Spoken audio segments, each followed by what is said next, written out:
എങ്ങനെയുണ്ട്? അത്രേ ഉള്ളൂ. ശരി, ഇഷ്ടപ്പെടാത്തവരുണ്ടോ? നോക്കാം നമുക്ക്.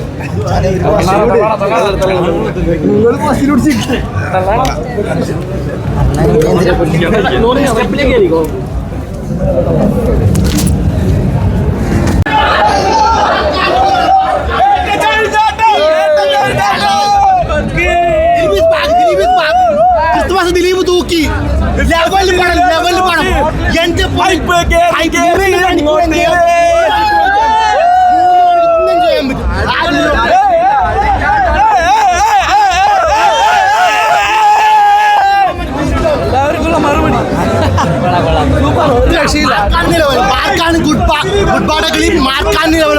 ഇതുപോലെ മലയാളത്തിൽ പടം വന്നിട്ടില്ല. വേറെ ലെവൽ എൻജോയ് ചെയ്യാൻ പറ്റും. കൈയടിച്ച് ആപ്പൊളിച്ച് പടം കാണി ഇന്ന് ടിക്കറ്റ് ബുക്ക് ചെയ്തോ. ഞാൻ ഗ്യാരണ്ടി പടം സൂപ്പർ ഹിറ്റ്.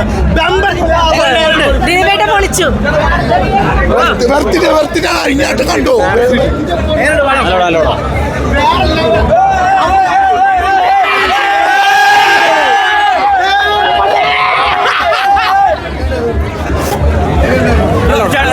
പടം കൊള്ളാം, നല്ലൊരു വൈബോടാണ്.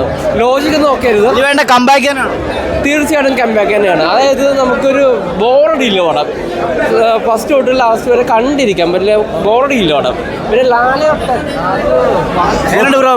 അടിപൊളി പടം, നല്ല പടം. ലാലേട്ടൻ കസറി. ദിലീപേട്ടൻ്റെ കമ്പാക്കാണ്. ദിലീപേട്ടനും കൂടെ നല്ല കോമ്പിനേഷൻ ആയിരുന്നു, അടിപൊളിയായിട്ട്. ദിലീപേട്ടൻ കമ്പാക്ക് ആണ്.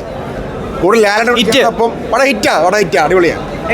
കൊള്ളാം കൊള്ളാം. ദിലീപേട്ടൻ്റെ കമ്പാക്ക് തന്നെയാണ്. സൂപ്പറായിരുന്നു, സൂപ്പർ സൂപ്പർ. കിടലായിരുന്നു. അതുപോലെ ഇവിടെ പല പ്രശ്നങ്ങളുണ്ട്.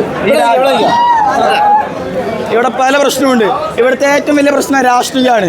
കാരണം ഇവിടുത്തെ മാർക്കോ കണ്ട് വയലൻ്റ് ആകുന്ന സ്റ്റുഡൻസ്, മാർക്കോ കണ്ട് ഇതിലോട്ടൊരു മോട്ടീവ് തോന്നുന്ന ആളുകൾ കൽക്കി കണ്ടിട്ട് എന്തുകൊണ്ട് ഇവിടെ മതസൗഹാർദ്ദം പ്രചരിപ്പിക്കുന്നില്ല? സിനിമക്കല്ല പ്രശ്നം, ഇവിടുത്തെ പാശ്ചാത്തലത്തിനാണ്, രാഷ്ട്രീയത്തിനാണ്. ബബ എങ്ങനെയുണ്ട്? ബബ ഓക്കെ, ഭയം ഭക്തി ബഹുമാനം ഇഷ്ടപ്പെട്ടോ? ഓക്കെ. ദിലീപ് ഹിറ്റാണ്. കമ്പാക്ക് 8 കൊല്ലത്തെ കാത്തിരിപ്പാണ് ദിലീപേട്ടൻ്റെ ഒരു കമ്പാക്ക്. നല്ലൊരു സിനിമ വരാൻ വേണ്ടിയിട്ട് ഹിറ്റാണ്. ക്രിസ്മസ് ന്യൂ ഇയർ ഒക്കെ ഓൾറെഡി തൂക്കി. ഓക്കെ പറഞ്ഞു കഴിഞ്ഞു, ലാലേട്ടൻ ഓക്കെയാണ്. ശരിയല്ല, അപ്പോൾ നമ്മോട്ടെ. മാസ പടമായിരുന്നു. ഒരു തെലുങ്ക് മാസ സിനിമ കാണുന്ന പോലെ എനിക്ക് തോന്നിയത്. ഇഷ്ടപ്പെട്ടോ? ഇഷ്ടപ്പെട്ടു. ദിലീപേട്ടൻ്റെ കമ്പാക്ക് ആണോ? കമ്പാക്ക് ലാലേട്ടനും രണ്ടുപേരും കൂടെ കോംബോ കുറെ വർഷങ്ങൾക്ക് ശേഷമാണ് കാണുന്നത്. സൂപ്പർ മാസ് ആയിരുന്നു. ഒരു തെലുങ്ക് സൂപ്പർ ഹിറ്റ് മൂവി കാണുന്ന പോലെ. ചെറിയൊരു വേഷം ചെയ്യാൻ പറ്റി. ഞാൻ ഒരുപാട് സന്തോഷിക്കുന്നു. ആ സീന് ലെങ്ത് ആയതുകൊണ്ട് കട്ടായതാണ്. അത് ഉടൻ തന്നെ യൂട്യൂബിൽ വരും. ഇത്രയും വലിയ എല്ലാ ടീമും ഇവരിലൂടെ അഭിനയിക്കാൻ പറ്റി. ഞാനിന്ന് ഒരുപാട് ഹാപ്പി. അവർ പറയുന്നത് നമ്മളത് നോക്കണ്ട. വിജയണ്ണം പറയുമ്പോൾ ഉസ്പേത്തന അവർക്ക് ടൊമ്മണം, കടുപ്പേത്തന കമ്മണുരുന്ന വാഴക്ക ചെമ്മെന്ന് പോവുക. എന്തായാലും ഈ ക്രിസ്മസിന് തകർപ്പ മൂവിയാണ്. നമ്മുടെ ബെപ്പ ജനപ്രിയ നായകൻ ലാലേട്ടൻ, വിനീതേട്ടൻ, ധ്യാനേട്ടൻ, ജനപ്രിയ നായകൻ എല്ലാവരും അടിപൊളിയാണ്.